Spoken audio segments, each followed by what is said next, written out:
Aujourd'hui, je veux vous parler très simplement à propos d'être guidé par le Saint-Esprit. Simplement être guidé par le Saint-Esprit. Dans 2 Corinthiens chapitre 3, verset 8, Paul a dit que, en tant que serviteur de Dieu, il devait s'assurer que les gens obtiennent et soient guidés par le Saint-Esprit. Il a dit le ministère au service de l'Esprit. Ce ministère spirituel qui est de faire que les hommes obtiennent et soient gouvernés par le Saint-Esprit sera bien plus glorieux encore que quand la loi a été donnée. Pensez à cela. C'est ce que je fais, et c'est la responsabilité de tout serviteur, d'enseigner aux gens toute la parole de Dieu, mais surtout enseigner aux gens comment vivre une vie où ils sont remplis du Saint-Esprit tout le temps, littéralement remplis du Saint-Esprit tout le temps. Et je veux encourager chacun d'entre vous aujourd'hui et chaque jour de votre vie à prier pour que vous soyez remplis jusqu'à déborder de la présence et de la puissance du Saint-Esprit. Le monde est dans un état désespéré et quand les gens sont autour d'un croyant, il doit y avoir un débordement qui sort de nos vies, qui fera une différence pour quelqu'un d'autre. Et je veux avoir ce débordement dans ma vie jusqu'au point où je n'ai pas nécessairement besoin de prêcher à quiconque, et je ne parle pas de comme je le fais maintenant, mais quand je vais à la pharmacie ou au supermarché, je veux que les gens sachent qu'il y a une différence dans ma vie. Et je crois que c'est ma responsabilité, en tant que serviteur, d'enseigner tout le conseil de la parole de Dieu, mais particulièrement de savoir plus à propos du ministère du Saint-Esprit. Quand Jésus est monté aux cieux, il a dit « Ce sera en fait plus avantageux pour vous que je m'en aille, parce que si je m'en vais, je vous enverrai le Saint-Esprit. » Jésus ne pouvait être qu'à un seul endroit à la fois parce qu'il était dans un corps, mais le Saint-Esprit est dans nous tous et travaille à travers nous tous, tout le temps, à travers toute la terre. C'est pourquoi Jésus a dit « Vous accomplirez les œuvres que je fais, vous en ferez même de plus grandes. » Chacun tout seul ne fera peut-être pas de choses plus grandes, mais nous tous, si nous travaillons ensemble comme un seul homme, nous pouvons faire de plus grandes choses parce que le Saint-Esprit est en nous tous et il travaille. Donc nous voulons obtenir et être remplis de et guidés par le Saint-Esprit. Maintenant, être guidé par le Saint-Esprit est quelque chose de vraiment majeur. Et j'étais une chrétienne pour beaucoup d'années. Et même si j'aimais Dieu et j'allais à l'église régulièrement, je n'étais pas guidée par le Saint-Esprit. J'étais guidée par moi-même. J'étais guidée par Joyce et ce que je voulais faire, et cela s'appelle la chrétienté charnelle. C'est de cela que Paul parlait quand il parlait à propos de personnes qui étaient charnelles. Mais quand nous apprenons comment être guidés par le Saint-Esprit nous guide hors de l'esclavage et dans la victoire. Il nous montre quoi faire quand nous avons des problèmes dans certaines situations. Il nous guide dans de grandes décisions spirituelles majeures et qui changent nos vies, et il nous guide dans les petites choses de tous les jours qui ne feraient probablement aucune différence pour quiconque d'autre que vous. Nous avons besoin d'avoir ce genre de relation proche avec le Saint-Esprit. Donc il dit « Je veux que vous soyez remplis et guidés par le Saint-Esprit. » Maintenant, 1 Thessaloniciens chapitre 5, versets 22, 23 et 24. « Retenez ce qui est bon et gardez-vous de ce qui est mauvais sous quelque forme et quelque type que ce soit. Que le Dieu de paix lui-même vous rende entièrement saints, qu'il vous sépare des choses profanes, vous rende purs et entièrement consacrés à Dieu, et qu'il vous garde parfaitement esprit, âme et corps. Maintenant comprenez cela. Votre esprit, votre âme et votre corps, votre esprit, votre âme et votre corps. Encore une fois, qu'il vous garde parfaitement esprit, âme et corps, afin que vous soyez irréprochables lors de la venue de notre Seigneur Jésus-Christ le Messie. Et le verset 24, « Celui qui vous appelle à lui est fidèle et digne de confiance, et c'est lui qui accomplira Tout cela, il accomplira son appel en vous bénissant et en vous gardant. Maintenant, je pense que si un jour nous ne serons pas en colère contre nous-mêmes, nous devons peut-être nous comprendre nous-mêmes un peu mieux que maintenant, parce que vous savez que vous pouvez vouloir deux choses différentes en même temps, l'une étant bonne et l'autre étant mauvaise. Et vous pensez, quel est mon problème maintenant? Je veux me lever et aller à l'église demain. Je ne veux pas me lever et aller à l'église demain. Je ne veux pas manger cette glace au chocolat. Je veux manger cette glace au chocolat. Je veux te pardonner. Je veux rester en colère contre toi tout le reste de ma vie. Eh bien, ce qui arrive est ceci. Ceux-ci sont nos petits amis aujourd'hui. Le corps, l'âme et l'esprit. Nous avons une petite lumière dans notre esprit. J'ai pensé que c'était plutôt génial. Alors, quand nous sommes nés de nouveau, cette partie de nous, la partie de l'esprit, qui est la partie la plus profonde de notre être, est rendue sainte. Nous sommes lavés à l'intérieur, parce que Dieu ne peut pas être quelque part qui n'est pas saint. Donc, pour qu'il vienne et pour qu'il vive en nous, il doit nettoyer l'endroit avant de pouvoir venir et y vivre. J'aime le dire ainsi, j'aime dire que lorsque nous sommes nés de nouveau, nous portons en nous la graine de tout ce que Dieu est. J'aime un Jean 3,9, il dit que nous recevons la semence divine du Dieu puissant. Nous obtenons une nouvelle nature.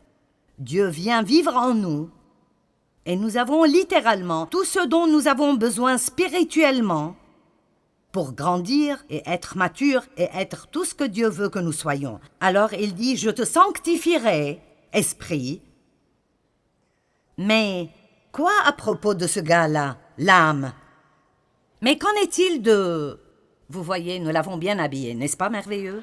Le corps. Et nous ne pouvions pas trouver de façon de le faire. Mais le corps aime se vêtir de tout cela et puis se regarder. N'aimez-vous pas cela? La moitié de ceci m'appartient probablement. Voici une petite étiquette qui dit « Je suis génial ». Et nous allons de « Je suis génial » à « Je suis stupide, je me déteste, je m'aime tellement », vous savez. Mais là, cette âme, je ne sais pas ce qui me serait arrivé si je n'étais pas arrivé à comprendre mon âme et la façon dont j'ai été façonné. J'ai appris ceci il y a beaucoup d'années en lisant des livres écrits par Watchman Nee parce que je n'apprenais vraiment cela nulle part alors.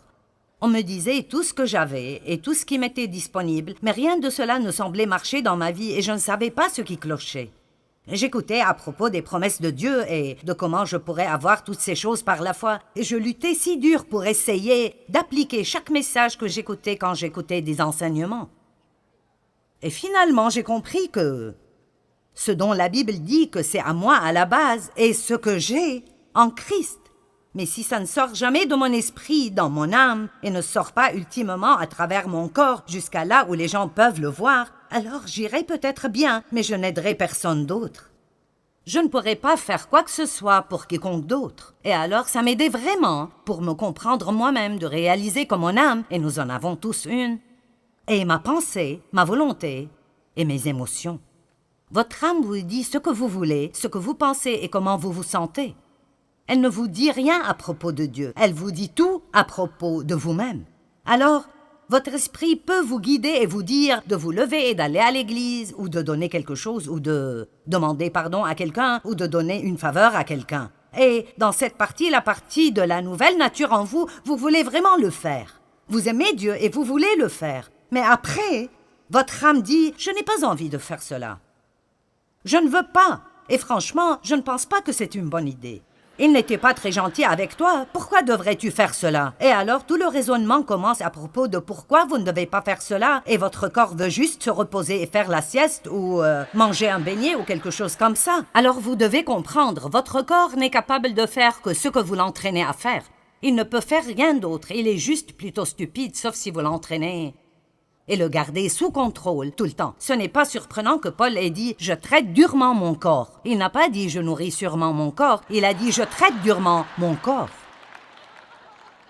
Ça sonne pareil, mais les mots sont bien différents. Alors, ça nous aide beaucoup de comprendre ceci. Paul a décrit ce même dilemme dans Romains chapitre 7. Et si vous lisez Romains 7 depuis le verset 15 jusqu'à la fin du chapitre, vous penserez « Il sait de quoi je parle ». Parce que Paul dit « Quel est mon problème? Ce que je veux faire, je ne le fais pas. Et ce que je ne veux pas faire, je le fais. » Et puis c'est comme s'il avait une conversation avec lui-même. Donc si je ne veux pas le faire, mais je le fais, ce n'est donc plus moi qui agis ainsi, mais ça doit être une autre loi spirituelle à l'œuvre dans mon corps qui me fait agir ainsi. Et puis il continue encore et elle dit finalement « Qui me délivrera de ce corps de mort? Dieu soit loué, il le fera par Jésus-Christ. » Donc, si nous revenons à 1 Thessaloniciens, il a dit « Je vous sanctifierai, corps, âme et esprit. Je le ferai. J'accomplirai mon appel en vous sanctifiant. » Nous voyons que Jésus est le chef et le consommateur de la foi. La Bible nous enseigne dans Philippiens 1,6 que « Celui qui a commencé en vous cette bonne œuvre la rendra parfaite pour le jour de Jésus-Christ. » Eh bien, si Dieu fera tout cela, et si j'ai été sauvé depuis 25 ans et je me suis toujours un désastre,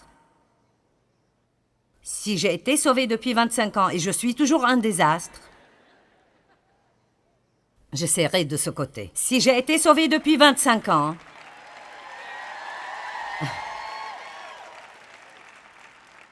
est-ce que quelqu'un sait de quoi je parle? Amen. Alors, quelque chose va mal.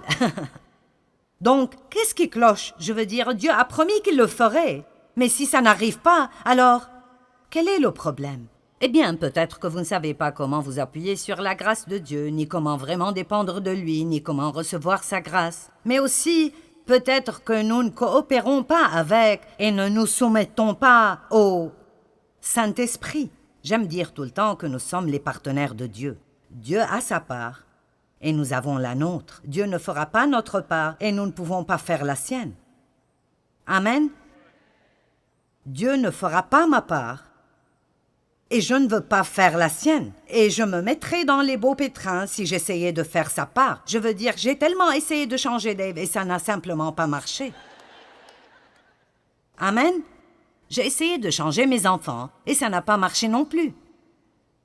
Nous essayons toujours de faire des choses que nous ne pouvons pas faire au lieu de faire ce que nous pouvons faire et de laisser Dieu faire ce que nous ne pouvons pas faire. Ça s'appelle la confiance. Dieu veut que nous jouissions de cette aventure. Alors, quelle est notre part? Vous savez, je crois que notre part est d'apprendre à laisser le Saint-Esprit nous guider. Et quand nous sentons que l'Esprit Saint nous demande de faire ou de ne pas faire quelque chose, nous ne devons pas lutter contre cela. Nous devons simplement nous abandonner au Saint-Esprit. Nous avons simplement besoin de dire « D'accord, tu es plus intelligent que moi, je suis passé par là 100 fois. Pourquoi est-ce que je continue d'insister à faire cela à ma façon et de passer par là une fois de plus ? Pourquoi ne pas dire « Tu es plus intelligent que moi, que tu sais ce que tu fais » et simplement abandonner? Mais nous sommes un peu têtus parfois. Ne sommes-nous pas un peu têtus parfois? Peut-être que ce n'est personne d'entre vous, mais je sais que je le suis. Le Saint-Esprit est l'agent de sanctification et quand la Bible parle de la sanctification, même si nous sommes déjà sanctifiés dans l'Esprit, il parle de notre sanctification totale. Totale. En d'autres termes, Dieu veut, je le dirais de cette façon, il ne veut pas juste être gardé dans cette boîte spirituelle. Il ne veut pas juste vivre dans cette petite boîte spirituelle où nous le laissons sortir le dimanche matin pendant 45 minutes et puis nous partons et le reste de la semaine, nous avons un autocollant sur notre voiture et une croix autour du cou, mais nous faisons exactement ce que nous voulons tout le temps. Ce n'est pas le but de Dieu pour nos vies. Son but est que nous nourrissions notre esprit de la parole de Dieu qui commence alors à renouveler nos pensées et puis cette parole commence à agir dans nos vies. Elle change nos pensées, elle change notre volonté et elle commence à contrôler nos émotions. Mais cela n'arrive pas sans que nous disions « Oui Seigneur, c'est ce que je veux dans ma vie ». Vous savez quoi? Dieu est un gentilhomme et il ne nous obligera pas à faire quoi que ce soit. Nous devons le vouloir. Et si vous étudiez le mot sanctification, c'est le même mot que sainteté. Et parfois, quand on parle de la sainteté, les gens sont un peu mal à l'aise. Mais la Bible dit que la sainteté est une récompense. C'est en fait une récompense. Quand vous vivez une vie sainte, c'est une récompense parce que vous ne vous sentez pas coupable et condamné tout le temps à cause de toutes ces choses que vous ne faites pas et que vous savez que vous devriez faire parce que Dieu vous a dit de les faire et vous ne l'avez pas écouté. Maintenant, vous avez des problèmes. Tout le monde reconnaît cette situation-là? D'accord. Tout le monde, bien sûr. Alors j'aimerais prendre la liberté ici de vous lire un peu de la définition du mot sanctification du dictionnaire grec Vine. Donc ce n'est pas quelque chose que je viens d'inventer. Ça vient des gens qui sont supposés savoir de quoi ils parlent. N'aimez-vous pas mettre le mot expert partout? Eh bien, ceci vient des experts. Donc la sanctification veut dire réservé pour Dieu. Donc la première question que je veux vous poser est: est-ce que vous croyez que vous êtes réservé pour Dieu? Vous ne vous appartenez pas, vous avez été acheté, d'après la Bible, acheté par quelque chose de précieux, le sang de Jésus-Christ. Et cette croix qui est en haut, je leur ai demandé de mettre ça là ce week-end, parce que je veux continuer à rappeler les gens du prix que Jésus a payé pour cette liberté que nous avons quand il a été cloué sur cette croix et a souffert et a saigné et est mort et a payé pour nos péchés. Amen. Et alors, je dois avoir un type de réponse à cela, différent de juste passer ma vie à faire ce que je veux faire. J'aime toujours dire que si Dieu n'avait besoin de nous pour rien, dès que nous sommes sauvés, il pourrait nous ravir d'ici et nous irions dans la gloire. Mais il a besoin de nous. Nous sommes les mains et les pieds, les yeux, les bras, la bouche, les oreilles de Jésus. Il appelle le monde à travers nous. Donc, mis à part pour Dieu. Et puis il dit le type de vie, ou comme j'aime l'appeler, le mode de vie, qui est approprié à ceux qui sont mis à part. Donc, en d'autres termes, si nous sommes mis à part pour Dieu, alors il y a un mode de vie qui doit aller avec cela. Alors, nous ne pouvons pas juste aller à l'église et continuer à vivre avec un mode de vie profane et impie toute la semaine. Il y a un certain mode de vie que nous vivons. Si nous appartenons à Dieu, nous commençons à penser et à parler différemment. Nous commençons à agir différemment. Nous pardonnons aux gens qui nous ont blessés. Nous ne restons pas en colère contre eux. Nous ne gardons pas tout pour nous-mêmes. Nous apprenons en fait à nous réjouir dans le don. Nous sommes bons envers les gens. Nous voulons faire des choses pour les gens. Ça devient une marque déposée dans nos vies de voir combien de gens nous pouvons en fait rendre heureux. Nous ne sommes pas centrés sur nous-mêmes tout le temps en nous ayant nous-mêmes en tête. En fait, nous croyons que nous appartenons à Dieu et nous nous levons chaque jour pour dire « Dieu, me voici, montre-moi ce que tu veux faire pour moi aujourd'hui, montre-moi ce que tu veux faire à travers moi aujourd'hui. Je ne m'appartiens pas, je t'appartiens à toi. » J'aime ce que Jésus a dit « J'ai préparé un corps pour vous. » Et c'est là où nous devons arriver. Nous sommes un corps totalement rempli et inondé de Dieu, comme le dit Paul dans Éphésiens 3, 19, pour que vous soyez remplis jusqu'à toute la plénitude de Dieu. Je vous le dis, quand vous arrivez au point où vous n'essayez pas de faire ce que vous voulez tout le temps, la vie devient si merveilleuse. Elle est absolument merveilleuse. Combien de vous savent ce que les feux d'arrêt sont? Vous arrivez à un feu d'arrêt et si le feu est vert, vous pouvez y aller. Et si le feu est orange, c'est supposé signifier « faites attention ». Ce ne serait pas très sage d'y aller. Mais la plupart d'entre nous pensent juste que ça veut dire « dépêche-toi et passe avant que le feu devienne rouge ». Et donc, si c'est un feu rouge, ça veut dire « stop ». Vous savez, je crois que dans notre relation avec le Saint-Esprit, nous avons aussi des feux verts, des feux oranges et des feux rouges. Et nous devons savoir quand c'est orange. Tu devrais faire attention à ce propos. Et quand nous obtenons ce vas-y, et nous entendons Dieu dire « Arrête-toi, ne fais pas ça. Si tu le fais, tu auras des problèmes. » Je veux que les choses marchent bien dans ma vie, pas vous? Donc, nous sommes sanctifiés. Nous sommes supposés vivre une vie qui convient à notre appel.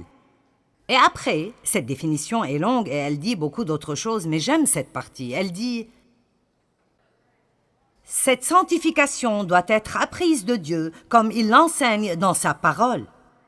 Écoutez ceci, et elle doit être poursuivie par le croyant sincèrement et indéniablement. Donc, en d'autres termes, je ne l'aurai jamais si je ne le veux pas vraiment. Et je dois le vouloir, vraiment, vraiment, vraiment fortement. Écoutez cette traduction du dictionnaire grec. Ce caractère saint n'est pas indirect. Il ne peut pas être transféré ou imputé, mais c'est une possession individuelle bâtie petit à petit comme le résultat de l'obéissance à la parole de Dieu. Savez-vous que vous pouvez attraper des maladies, mais vous ne pouvez pas attraper la bonne santé? Et vous ne devez pas travailler dur, ni moi non plus, pour être impie. Ça vient naturellement, en quelque sorte. Vous ne pouvez pas juste attraper la sainteté. Vous ne pouvez pas juste aller à l'église et vous asseoir là et écouter quelqu'un en train de prêcher et penser que cela vous rendra saint. Mais vous apprenez des choses et puis vous faites des choix d'après ce que vous avez appris. Et puis petit à petit, jour après jour, votre caractère commence à changer. Je pensais à cela et c'est une bonne façon de le dire. Je l'ai dit, mais j'aime ceci. Ce que j'ai dans mon esprit comme don de Dieu, et vous avez tout ce dont vous avez dans votre esprit comme don de Dieu, acheté par le sang de Christ.